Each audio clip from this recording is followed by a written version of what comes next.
até quando Deus mandar. Eu vou ficar lá. Tem muito trabalho lá, né? Nós tivemos esse ano na conferência, né, na Paz São Paulo. E foi muito bênção. Quem esteve na conferência lá esse ano? Glória a Deus. E aí nós combinamos, então, esse mês, trazer algumas palavras que foram ministradas lá na conferência.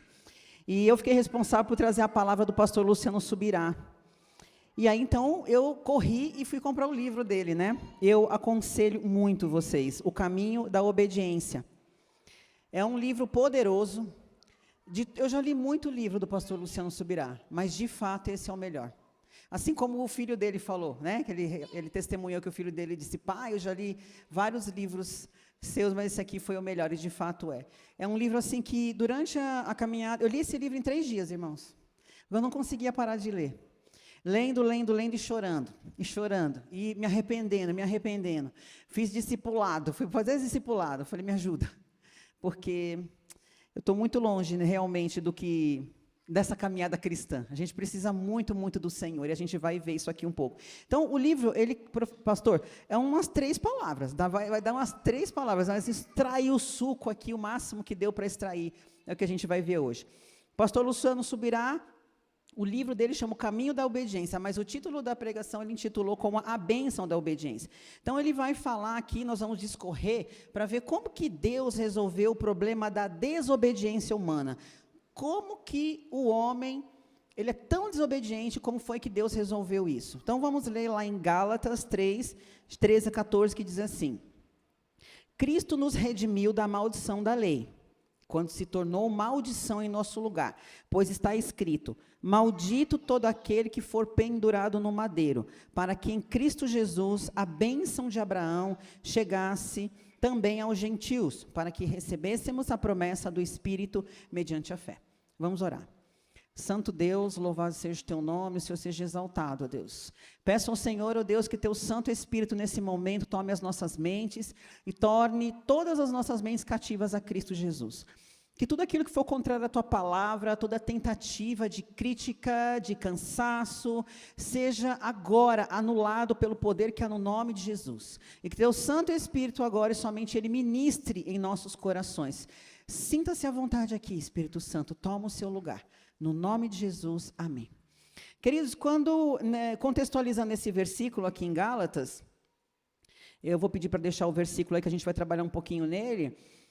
O apóstolo Paulo, nesse momento, ele está fazendo uma correção para a igreja, para os Gálatas, fazendo uma correção, porque alguns judeus ainda estavam tentando judaizar o povo, né? Então o povo tinha se convertido, já estava na nova aliança, já estava ali debaixo da nova vida com Cristo, mas os judeus queriam insistir que eles deviam ainda exercer práticas da antiga aliança, como circuncisão, algumas práticas do judaísmo.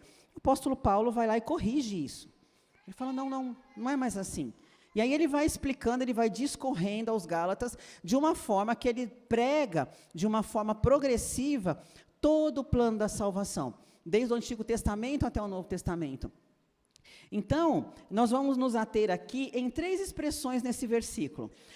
A primeira expressão é a palavra maldição, a segunda é a bênção de Abraão, no versículo 13, e o Espírito prometido, no versículo 14. Que a gente vai ver que, somando isso, embora o versículo não fale especificamente, mas somando isso, a gente vai ver que ele está falando de obediência. A gente vai discorrer sobre isso. Então, quando a gente fala de maldição aqui, o que o apóstolo Paulo está querendo dizer? Maldição do quê? Primeiro, ele fala que Cristo nos resgatou da maldição da lei. Então, a lei é uma maldição? A lei escrita no Antigo Testamento, então ele está querendo dizer que essa lei é uma maldição? De forma alguma. A lei é santa, justa, perfeita, porque quem fez a lei foi o próprio Deus. Então, por que ele fala, então, ele traz isso com essa palavra, a expressão maldição da lei? E aí ele fala que Jesus Cristo se tornou maldição em nosso lugar, que ele fez uma substituição dessa maldição para a bênção. Houve uma substituição. E ele cita lá o que está escrito em Deuteronômio 21, já prenunciando como Jesus morreria na cruz, que ele fala, maldito aquele que morreu no madeiro. Ele está citando, né, o Antigo Testamento lá em Deuteronômio. Vamos ler aqui o que diz a palavra em Deuteronômio 11, de 26 a 29. Diz assim: prestem atenção. Hoje eu estou pondo diante de vocês a bênção e a maldição. Vocês terão bênção se obedecerem aos mandamentos do Senhor, o seu Deus, que hoje estou dando a vocês. Mas vocês terão maldição se desobedecerem aos mandamentos do Senhor, o seu Deus, e se afastarem do caminho que hoje eu ordeno a vocês, para seguir deuses desconhecidos. Quando o Senhor, o seu Deus, os tiver levado para a terra da qual vão tomar posse, vocês terão que proclamar a bênção no monte Gerizim e a maldição no monte Ebal. Então, quando Josué ele entra na terra prometida, Deus falou para ele assim, metade das tribos tem que proclamar as bênçãos e a outra metade as maldições, que era para eles aprenderem, eles terem essa lupa, né, um holofote sobre aquilo que era bênção, e eles receberiam de Deus a bênção, e o que era maldição, o que eles poderiam ou não fazer, o que era pecado ou não pecado. Então, eles teriam que proclamar isso. Então, quando a gente fala em maldição, a gente pensa logo de cara assim nas regras, né? Regrinhas. Regras, deveres, responsabilidades, né? Então, a gente acredita que muitas vezes, para a gente não ser amaldiçoado, não ter maldição sobre nós, a gente tem que tentar ser uma pessoa melhor. E a vida cristã não é isso, né? Tentar ser uma pessoa melhor. Então, por que Deus escreve regras? Ele escreveu as leis no Antigo Testamento. Veja só. Eu sou advogada, né, há quase 30 anos, e eu não conheço todas as leis. Nem o juiz conhece todas as leis. A gente estava falando isso, comendo um pastelzinho na feira ali com o irmão, a gente estava falando, Patrícia, quanto de leis você conhece e tal. Aí eu parei realmente para pensar assim, quem conhece aqui, por exemplo, quem sabe que o artigo 49, talvez a Maíra, porque a Maíra vai ser uma magistrada em breve aqui, está estudando para ser uma magistrada. O artigo 49 da lei dos crimes ambientais. Você sabe o que fala? Não. Sabe o que é? Quando você está lá no Parque Vila Lobos, e você descasca uma árvore lá, e aí o Eduardo escreve assim, vocês já viram isso, né?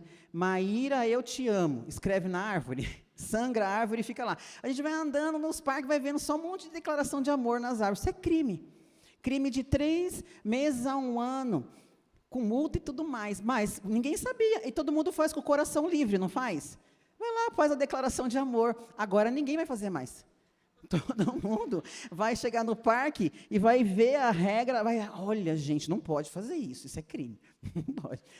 Então, antes da lei mosaica, antes de escrever aquilo que era certo ou errado, pecado ou não pecado, o povo, como que o povo na época de Abraão vivia se não tinha ainda as leis? Eles tinham dentro deles, que Deus criou o homem à imagem e semelhança, um atributo inerente do próprio Deus, porque criou o homem à imagem e semelhança. Então, o homem, minimamente, ele sabia o que era certo e o que era errado. Mas depois o homem pecou. E Deus precisava colocar luz naquilo que era certo ou errado. Ele precisava escrever aquilo.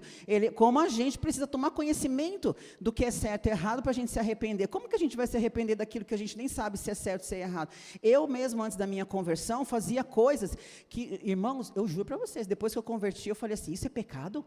Eu falava várias coisas para minha discipuladora. Eu falei, gente, que exagero, isso não pode ser pecado. E era pecado. Então, eu tive que me colocar diante do Senhor e falar, Deus, e sequer eu me arrependo disso.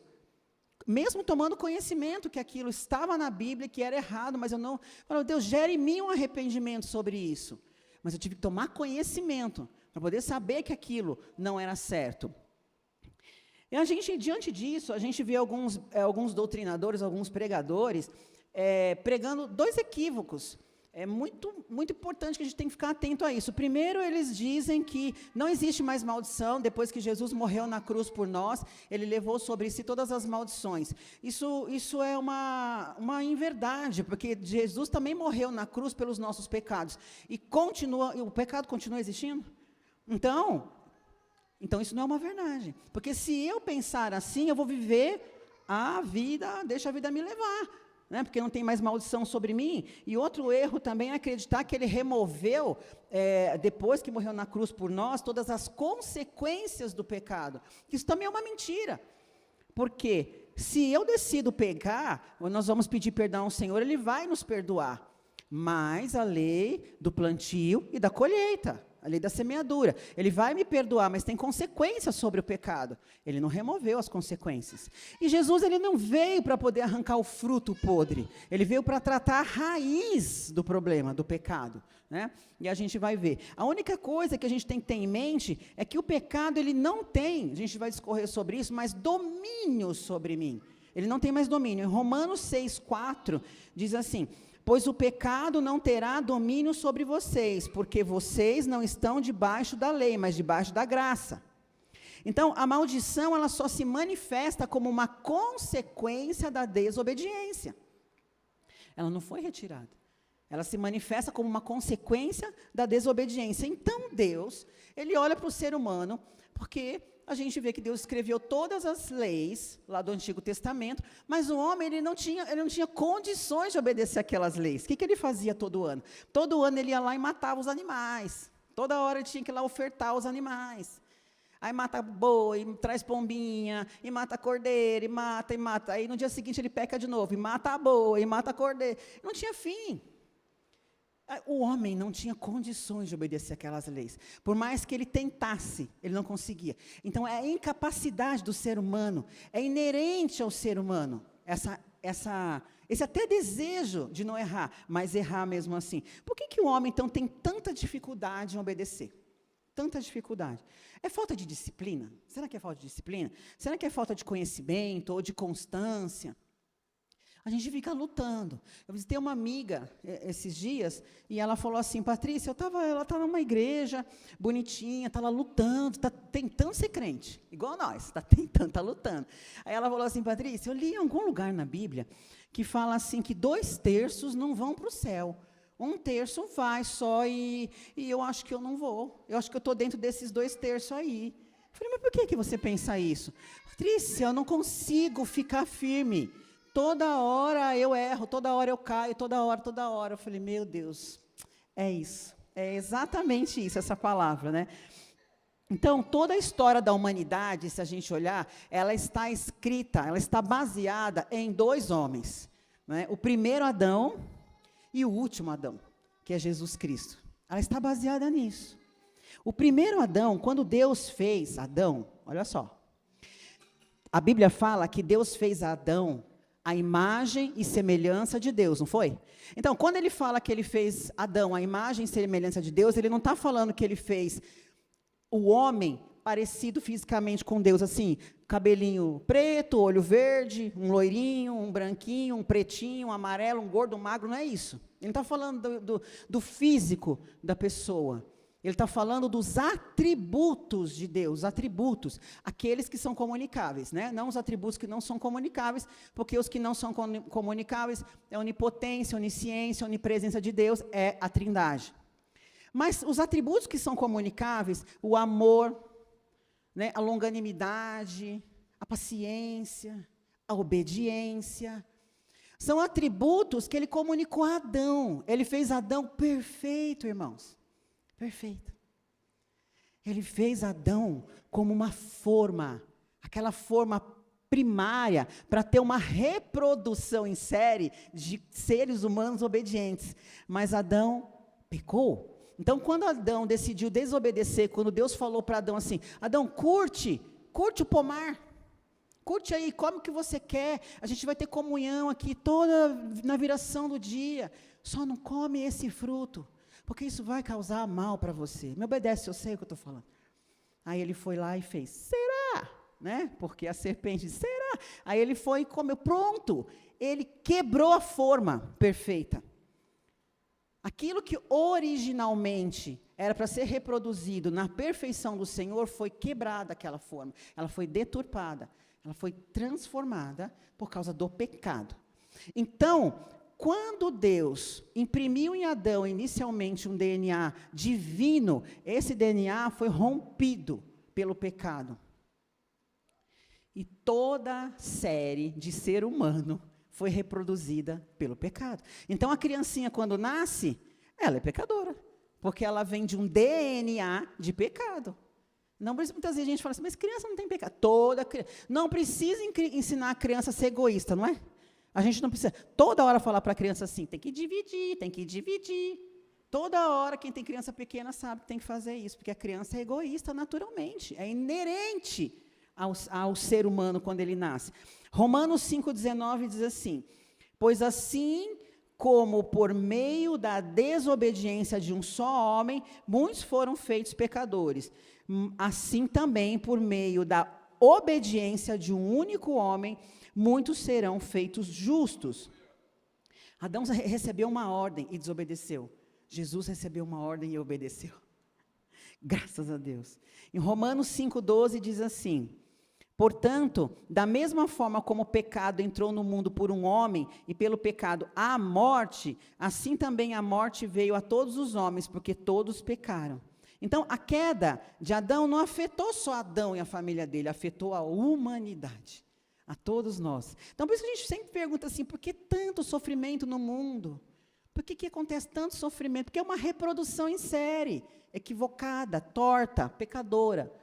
E Deus, Ele teve que resolver esse problema da incapacidade do ser humano em obedecer. O ser humano é incapaz de obedecer. Então, nós não devemos olhar assim para o homem, qual o problema do homem, o homem, não apenas o que ele faz, mas nós devemos observar o que o homem se tornou, o que ele se tornou. Quando lá em Efésios 2:3, o apóstolo Paulo diz assim, éramos por natureza merecedores de ira, éramos por natureza merecedores de ira. Ele não fala assim que nós éramos por hábito, que no dia a dia a gente foi se tornando pecador por hábito. Não, ele diz por natureza. Então, nasceu assim, éramos pecadores. Jeremias 13:23 diz, pode o etíope mudar a sua pele, ou leopardo as manchas? Assim também, vocês são incapazes de fazer o bem, vocês que estão acostumados a praticar o mal. Ou seja, não tem como mudar. Mas, Patrícia, então o que vai ser de mim? É igual essa minha amiga falou, eu sou os 2/3 que vai para o inferno, porque não tem mais o que fazer da minha vida. Quando a gente olha essa passagem que a gente leu de Deuteronômio 11, 26, 28, que ele diz, vejam que hoje eu ponho diante de vocês bênção e maldição. Vocês serão abençoados se obedecerem aos mandamentos do Senhor, o seu Deus, que hoje lhes dou, mas serão amaldiçoados se desobedecerem os mandamentos do Senhor, o seu Deus. A lógica é simples, em tese, é simples. Se obedecer, será abençoado. Se desobedecer, vai ser amaldiçoado. A lógica é simples, mas não é bem assim, porque ninguém conseguia obedecer. Abraão falhou, Moisés falhou, Davi falhou, Israel falhou, todos falharam, todos. Então, quem está fazendo o estudo bíblico na segunda-feira, que eu faço um estudo bíblico, panorama bíblico do Antigo Testamento, né, nós estamos fazendo todo o estudo do panorama bíblico e a gente só vê desobediência, livro após livro. E a misericórdia de Deus, livro após livro, a gente tem visto. Então, quando a gente vê que a lei ela é perfeita, Deus escreveu a lei perfeitamente, mas ela não tinha o poder de transformar o ser humano, não tinha como. Então, o homem ia ter que viver matando touro, matando carneiro, matando bicho, pomba, toda hora, para poder cobrir o pecado. Então, precisava de alguma forma para resolver isso. O segundo pilar, nós falamos da maldição, lembra que eu falei 3 palavras. A segunda é a bênção de Abraão. Quando a gente fala sobre a bênção de Abraão, e voltando para o versículo inicial, Gálatas 3, 13 e 14, diz que ele disse assim, Cristo nos redimiu da maldição da lei, quando se tornou maldição em nosso lugar, pois está escrito, maldito todo aquele que for pendurado no madeiro, para que em Cristo Jesus a bênção de Abraão chegasse também aos gentios, para que recebêssemos a promessa do Espírito mediante a fé. O que afinal é a bênção de Abraão? Você vê que ele não fala as bênçãos, porque tem alguns pastores que pregam sobre prosperidade usando esse versículo, né, falando que Abraão foi muito próspero, as bênçãos. Abraão foi próspero, a gente sabe, foi rico, tinha várias terras, gados e tudo mais, mas não é sobre isso que ele está falando, e ele usa no singular a expressão, a bênção de Abraão. O que é essa a bênção de Abraão? Olha que coisa mais linda, a bênção que Abraão recebeu do próprio Senhor, não foram as riquezas materiais, foi a grande oportunidade de participar do plano da salvação. para chegar até nós. Gálatas 3:8 diz assim: prevendo a Escritura que Deus justificaria os gentios. E quem eram os gentios? Todos aqueles que não eram judeus. Chegamos até nós. Prevendo a Escritura que Deus justificaria os gentios pela fé, nos salvaria, anunciou previamente as boas novas a Abraão. E ele diz, por meio de você, Abraão, todas as nações serão abençoadas. Então, a partir da descendência de Abraão, da linha de Abraão, chegaria até nós. A partir da linha de Abraão viria o único que era capaz de mudar a história da forma quebrada. Era o único que era capaz, através dessa linhagem de Abraão. Ele foi abençoado, Abraão, ele foi escolhido através da vida dele, da linhagem dele. Né? E era o único que viria, aquele prometido, o próprio Cristo, para nos salvar. Em Gênesis 22:18, diz assim: e por meio da sua descendência, todas as nações da terra serão abençoadas. E olha o que ele fala no versículo. Porque você me obedeceu. Então veja, Deus escolheu perfeitamente a linhagem de Cristo. Uma linhagem de obedientes. Então ele fala, por meio da sua descendência. Então Abraão não foi escolhido aleatoriamente. Foi por conta da obediência dele que Cristo veio nessa linhagem. Porque você me obedeceu. E mais para frente ele ratifica isso ao filho dele. Ele ratifica lá em Gênesis 26, de 4 a 5. Ele fala para a descendência dele, diz assim: tornarei seus descendentes tão numerosos quanto as estrelas do céu, e lhe darei todas essas terras, e por meio da sua descendência, todos os povos da terra serão abençoados, porque Abraão me obedeceu. Porque Abraão me obedeceu e guardou os meus preceitos, meus mandamentos, meus decretos e minhas leis. E nós fomos convidados agora a participar dessa linhagem.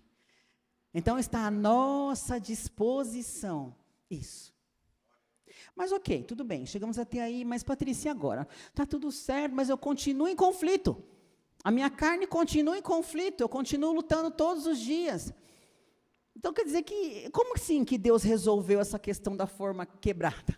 A minha forma está quebrada aqui. O que eu faço para consertar a minha forma?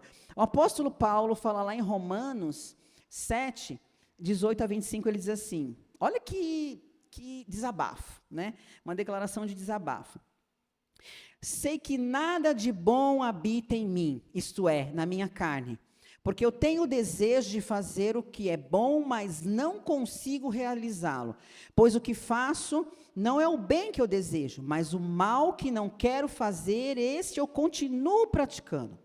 Ora, se eu faço o que eu não quero, já não sou eu quem faz, mas o pecado que habita em mim.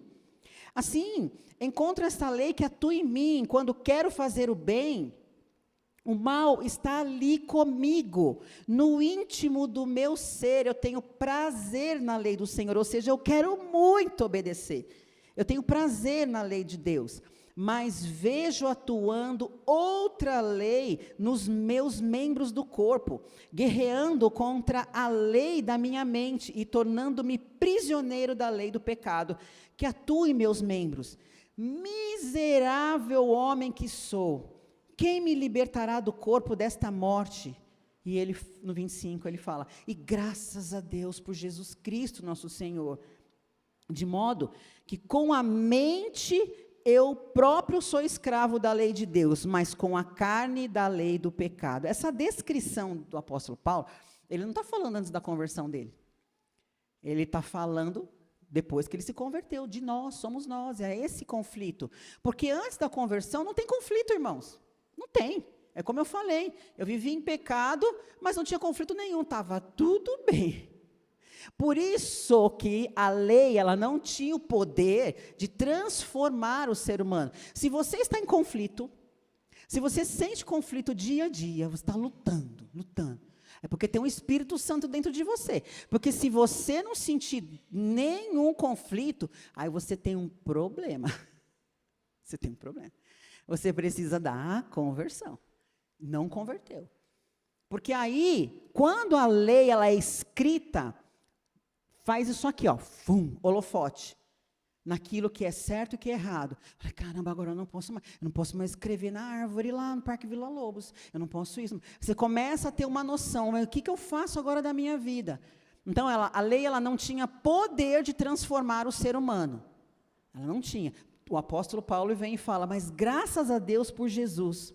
Tanto que ele fala isso em Romanos 8, de 3 a 4, ele diz, porque aquilo que a lei foi incapaz de fazer, por estar enfraquecida pela carne, Deus o fez enviando o seu próprio Filho, à semelhança do homem pecador, como oferta pelo pecado. E assim condenou o pecado na carne, a fim de que as exigências justas da lei, as exigências justas, a lei é justa, a lei é santa. A lei não é uma maldição. Uma maldição a partir do momento que eu olho para ela e não consigo cumprir, porque eu não tenho condições. É nesse sentido. Mas a lei é santa e justa. Mas ele diz assim, a fim de que as exigências justas da lei fossem plenamente satisfeitas em nós, que não vivemos segundo a carne, mas segundo o Espírito. Ah, Deus maravilhoso. Deus maravilhoso.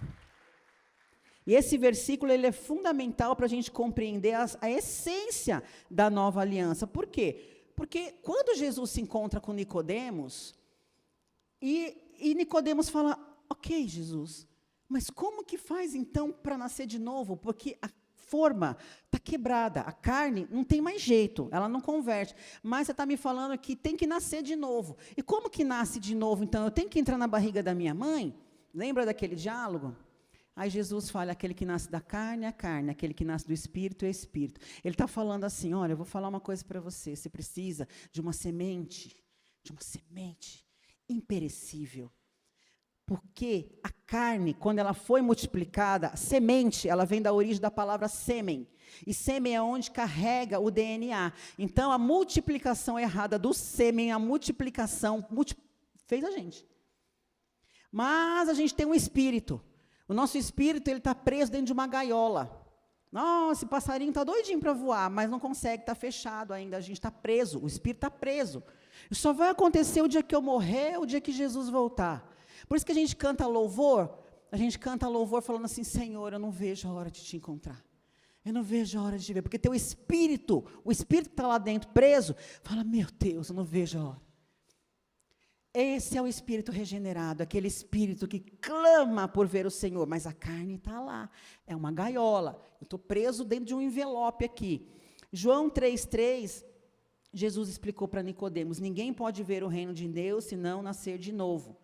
João 3,6, o que nasce da carne é carne, mas o que nasce do Espírito é Espírito. 1 Pedro 1,23, presta atenção.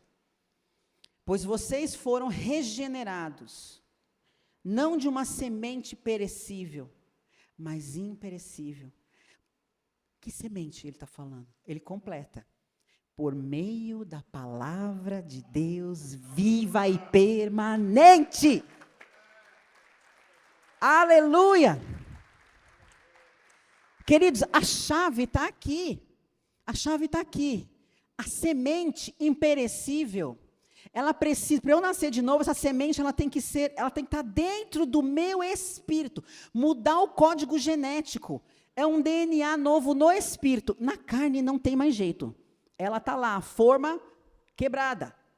Mas o espírito tem que nascer de novo por essa semente. Quem coloca essa semente dentro de nós é o próprio Deus, através da morte de Jesus Cristo na cruz. Através da palavra, quando eu leio a palavra, por isso que eu falo, irmãos, a palavra, só a palavra liberta. A gente pode cantar, pular, blá, blá, blá, fazer o que quiser, não converte. O que converte é a leitura da palavra. Toda oportunidade que você tiver em célula, em reunião, discipulado, no blá, blá, blá, blá, blá, não. Senta e expõe a palavra. Eu fui liberta pela exposição da palavra, quando eu conheci a palavra. o Senhor me levou ao arrependimento. Eu preciso ter conhecimento da palavra. Quando ele fala aqui, não de uma semente perecível. Semente perecível é esse código genético que não tem mais o que fazer. Mas ele fala mais de uma semente imperecível por meio da palavra de Deus, que é viva e permanente. A solução não era melhorar a velha criatura. A solução era receber uma nova natureza, nascer de novo, de um código genético novo. Isso é um milagre. É o milagre da nova criatura, é o milagre da salvação. Que coisa linda! O homem foi criado à imagem e semelhança de Deus, mas o pecado deformou a imagem de Deus. Jesus Cristo, ele veio para resgatar a imagem de Deus, resgatar. Olha só o que fala lá em Gênesis 1, 26, 27. Então disse Deus, façamos o homem à nossa imagem, conforme a nossa semelhança. Criou Deus o homem à sua imagem, a imagem de Deus o criou, homem e mulher o criou. Então ele está falando aqui que ele criou Adão com uma forma perfeita. A imagem de Deus ele criou. Mas depois, mais para frente, em Gênesis 5:3, olha o que ele fala. E Deus fez questão de registrar isso aqui na palavra. Aos 130 anos, Adão, aquele, gerou um filho à sua semelhança. A semelhança de quem? De Adão, não mais de Deus. A sua semelhança, conforme a sua imagem, e deu-lhe o nome de Sete. Então, essa foi a reprodução, já não era mais a imagem e semelhança de Deus. Mas, Patrícia, então eu não tenho a imagem e semelhança de Deus? Eu acreditava o tempo todo que eu tinha. Você tem. Você tem, por causa de Jesus. Ele veio para isso, para restaurar a imagem perfeita de Deus e nós não temos condições. Mas ele veio para resgatar isso. A carne, ela continua aí. Mas agora a gente tem um espírito novo, que comunica os atributos de Deus, aquele do início. Por isso essa luta constante. Toda hora, como o apóstolo Paulo falou, eu não estou conseguindo, que luta, eu quero fazer, eu não consigo. Como que eu venço isso? Aquele que come mais. Se a carne come mais, ela fica mais forte. Se o espírito come mais, é ele que fica mais forte. Essa é a guerra do cristão. Essa não é a guerra do mundo. O mundo só come a carne. Só alimenta, alimenta, alimenta. Está tudo bem para eles. Isso não é um problema para eles, mas para nós é um problema eterno. Eterno. A lei, ela não podia resolver o problema. A lei, ela dizia ao homem, obedeça, mas o homem não tinha condições de obedecer. E o terceiro pilar é o que a gente falou, aquela terceira palavra, a promessa do Espírito Santo. E como eu vou resolver isso? Agora eu nasci de novo, eu me arrependi, eu entreguei minha vida para Jesus, e agora eu quero começar uma nova vida com Cristo. E a gente entrega a vida para Jesus, e a gente pensa assim, né, que vai virar purpurina. E no dia seguinte você volta para casa, na mesma noite, né? Você volta para casa, está tudo igual. Está brigando com o marido, está xingando os filhos, já está pensando em desistir de novo. Será que eu não fiz besteira, gente? Eu fui lá na frente virar crente, e agora o povo não vai sair do meu pé. Não muda. Isso é um processo. É um processo. E aí vem a promessa do Espírito Santo. Voltando para o nosso texto em Gálatas 3, 13 e 14, que diz assim: Cristo nos redimiu da maldição da lei, e nós já discorremos aqui sobre a maldição da lei, quando se tornou maldição em nosso lugar. Cristo se tornou maldição em nosso lugar, pois está escrito, maldito todo aquele que for pendurado no madeiro, para que em Cristo Jesus, a bênção de Abraão de participar do plano da salvação, chegasse também até nós, até os gentios. Para quê? Qual a finalidade de tudo isso? Para que nós recebêssemos a promessa do Espírito mediante a fé. Só tem o Espírito Santo um novo nascido. Só tem o Espírito Santo aquele que pela fé quer seguir e segue arrependido, todos os dias se arrependendo, todos os dias, se arrependendo todos os dias, colocando a sua vida aos pés da cruz do Senhor, todos os dias, todos os dias. Mas olha só que coisa linda, antes de Jesus morrer na cruz, antes, lá no Antigo Testamento, o Senhor já antes da fundação do mundo, já sabia de tudo isso, presciência de Deus, ele falou, o homem não vai dar conta, mas eu tenho um plano. E olha o que ele fala lá em Jeremias 31, 33. O Senhor diz, através do profeta, porei a minha lei no íntimo deles e a escreverei em seus corações. Não adiantava escrever no papel, em tábuas, fosse onde fosse, o homem não ia conseguir jamais obedecer. Mas ele falou, eu vou escrever, eu vou tatuar isso no coração deles. No espírito deles, ele já resolveu isso. Em Ezequiel 36, de 26 a 27, ele diz assim, darei a vocês um coração novo, e porei um espírito novo em vocês, eu porei o meu espírito em vocês, e os levarei a agirem segundo os meus decretos, só assim é possível obedecer, e é possível obedecer, porque ele trocou o nosso espírito, porque ele trocou, ele colocou, ele tatuou isso no nosso coração. É possível, sim, é possível, por causa do Espírito Santo.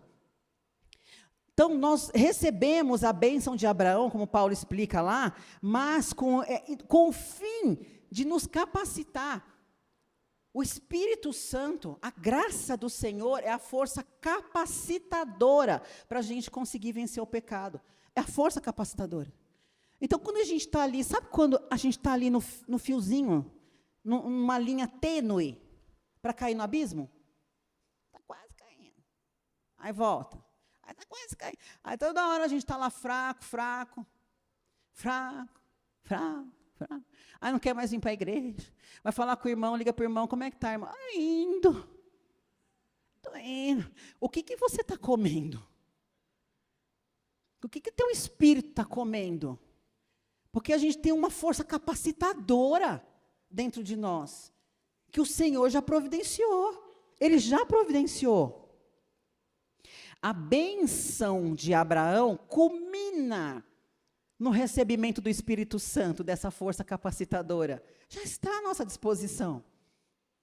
Essa guerra interior, em Gálatas 5,17, diz assim, pois a carne deseja o que é contrário ao Espírito, e o Espírito que é contrário à carne. Irmão, não vamos nos livrar disso até a volta de Jesus. É guerra. A gente está na guerra. Então falar assim, estamos indo, está difícil, não resolve não.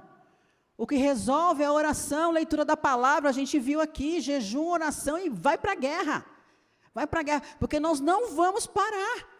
Nós vamos até o final juntos, até a volta de Jesus Cristo.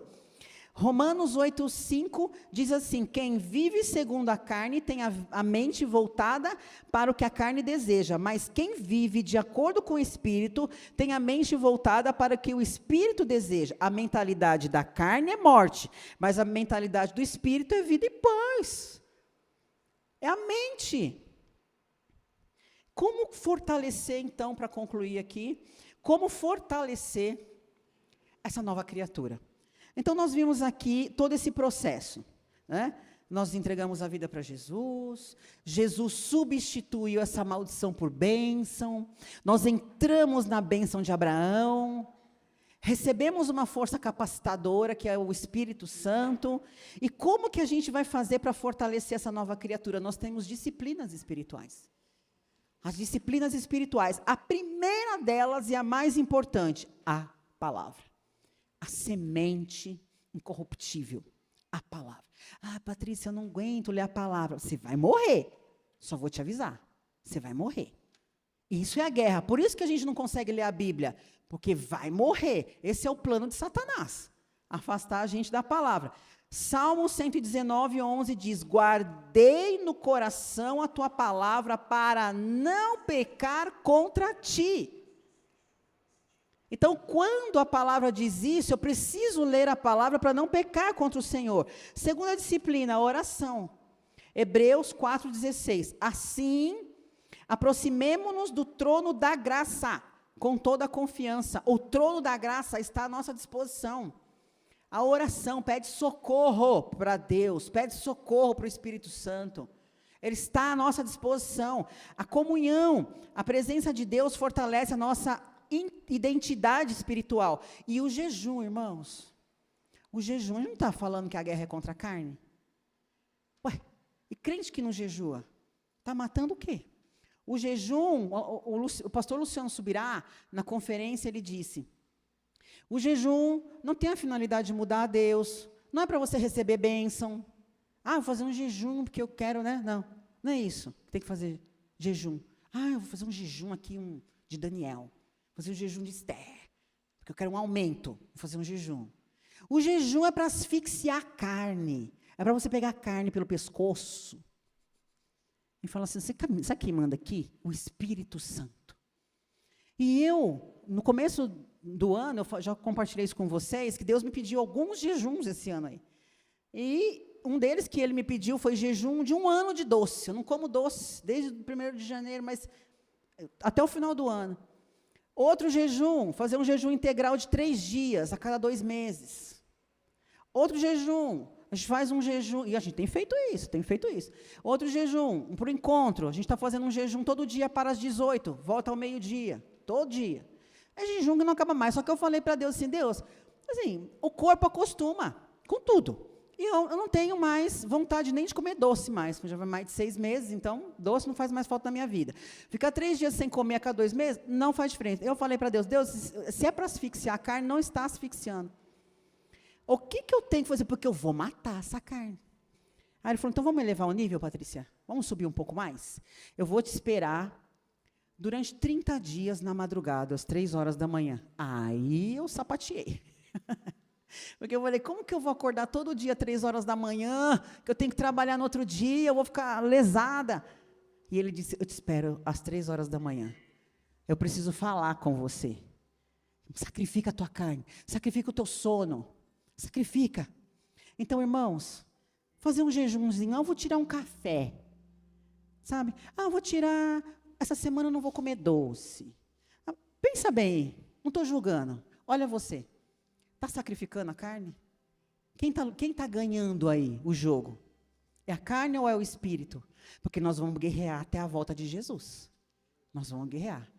Então, o crente desanimado, o crente cansado, com tudo isso que nós temos, o que Deus nos capacitou, nos deu uma força capacitadora, que a graça de Deus, o poder do Espírito Santo, é porque não está se apropriando do que já está à sua disposição. Vamos ficar de pé? A grande